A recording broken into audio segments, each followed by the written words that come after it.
So today I'm pretty excited because this is going to be the first official video that I've ever filmed in my new workshop. And secondly, this is the biggest gear package Pando Moto have ever sent me. So it should be fun.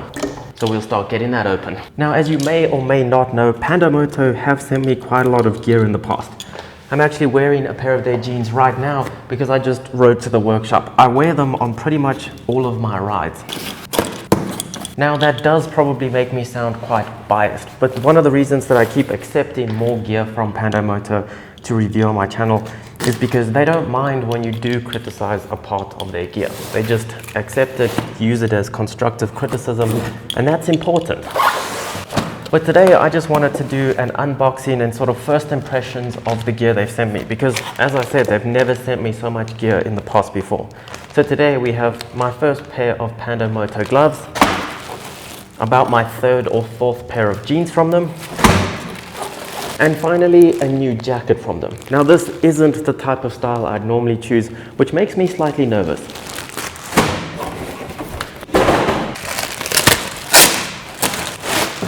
So I've been wearing their jeans for quite a while now, but more recently, probably the last year, I've been trying out one of their jackets, which is very different to this.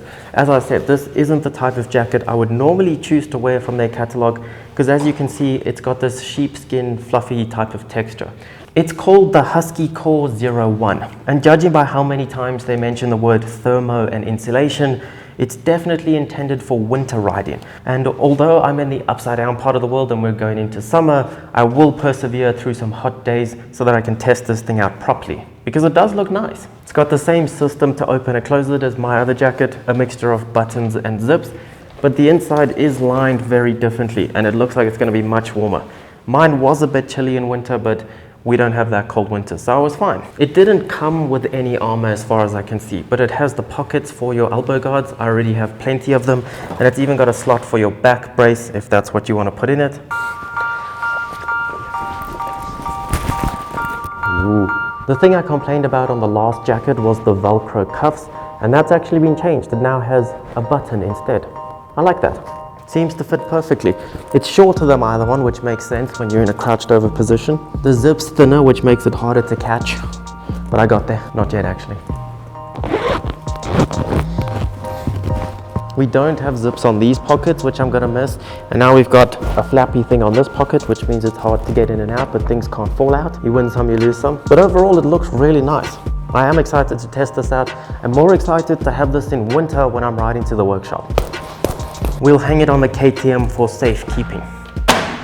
And weirdly enough, the smallest package is the package I'm most excited about, because I've never actually had gloves from Pando Moto, and it's always really nice to have more than one pair of gloves. They smell nice, they smell like leather. Is that what you came for, smell? They're so nicely packaged, I don't really want to cut anything off, but I feel like I might have to. Okay, so these are the Onyx Black 1 men's gloves. And as I said, they look pretty nice. They're more of a casual glove. They don't go past your wrist, they just go up to your wrist, which to be honest, I need a glove like this. At the moment, I'm always wearing my Dainese gloves that go all the way up your wrist, and they're very nice, they're very fancy, but when you're just riding 9 minutes to the office and you've got your normal lightweight jacket on, this is all you really need. That's why I'm so excited to have a pair of these.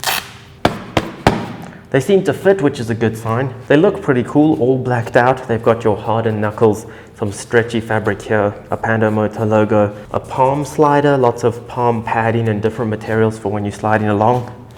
This is definitely what I'm going to be wearing for quite a while. I don't really want to take them off because they are comfortable, but we need to still get to the jeans, which is actually the main point of this video. But if you do want to see more of these gloves and that jacket, I'm going to ride them for a few weeks and then you'll see them on my second channel to see a full review. And then these are probably my third or fourth pair of Pando Moto jeans. So by now I'm pretty good at being able to tell whether they're nice or not just by looking at them and feeling them. Right off the bat, they're very light, which makes a hell of a difference. The first pair I ever got from Pando Moto were actually the heaviest pair that they've ever sent me, but I didn't know that at the time and I really liked them. And only after that, when they sent me a lighter pair, did I realize how much of a difference that actually makes. I always love these little gear bags. I keep them around and put GoPro accessories in them and all sorts of stuff. I hardly ever put armor back in them, but they're still nice bags. We've got your typical armor that flares up my trypophobia, which is a fear of patterns like this because they look so freaky. But these do work well because they're shaped so nicely to wherever you want to put them. And if you have another pair like this, they will fit in the elbow of that jacket even. So to be honest, I'd forgotten what color jeans these were. These are exactly like the jacket, something that I would never actually order. These are probably like a greenish olive army gray, British racing green color, I don't know what you want to call it. Also a color I'd never choose. I'd normally go for something black and sleek like this. But it is good to try something different so you have different experiences. So these are the Mark Kev 02s. They don't have very memorable names. So we've got 4 pieces of armor. So we got for your knees and for your hips. And it's a good thing that they're the same because that way you don't forget where they go after they come out the wash. So these have a AA level rating, which means they're rated up to 70 kilometers an hour. So to be honest, even 30 kilometer power jeans are going to be better than regular jeans if you fall off, and then every level you go up they get even better. So the highest rating you can get at the moment is 120 kilometers an hour, which to be honest, even though that might be the speed limit, there are times when you will go over that, whether you'll admit it or not. I always think that 70 k's an hour is about the sweet spot, especially for city riding. So if you have a cruiser, a 400, an adventure bike, and all you do is commute in the week and ride with your mates on the weekend, then 70 k's an hour is pretty much perfect. But if you own a liter bike and you go hell for leather with your mates on the weekends, you should probably think about getting the higher rated ones. Okay, so I'm gonna go over there and put these on because they've got about 300 pockets that I want to explore that is pretty much impossible in this configuration. A few moments later. I feel like I'm either going to the army or on a really good adventure ride. Okay, I was quick to judge this color because it will clash with the Duke, but I think it does look pretty cool with my boots. I also just realized that it has an adjustable cuff. It's got 2 different buttons you can put it on, which works for me because I've got thin legs, and that way they won't flap around in the wind that much. But I usually end up rolling them up anyway because I've got short legs too. Okay, so let me give you a rundown of the pocket situation because there are a few. So first of all, we just have your regular pockets like all of your other pants. Perfect. Around the back, we've got 2 back pockets that each have a button so you can even close them.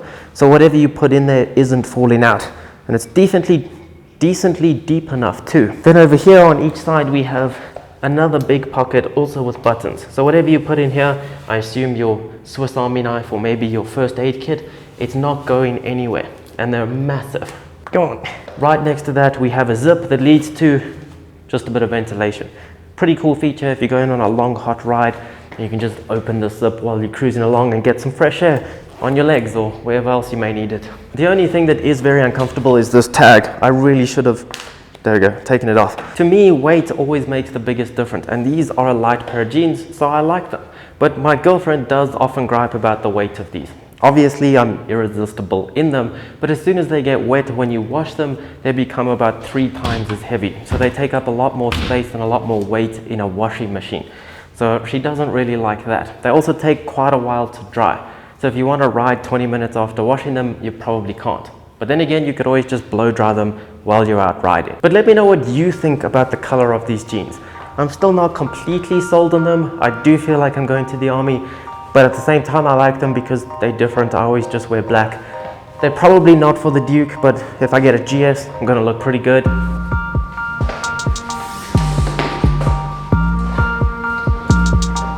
But anyway, I now need to go for a ride so that I can test out all of this gear, so that I can make the proper review on my main channel.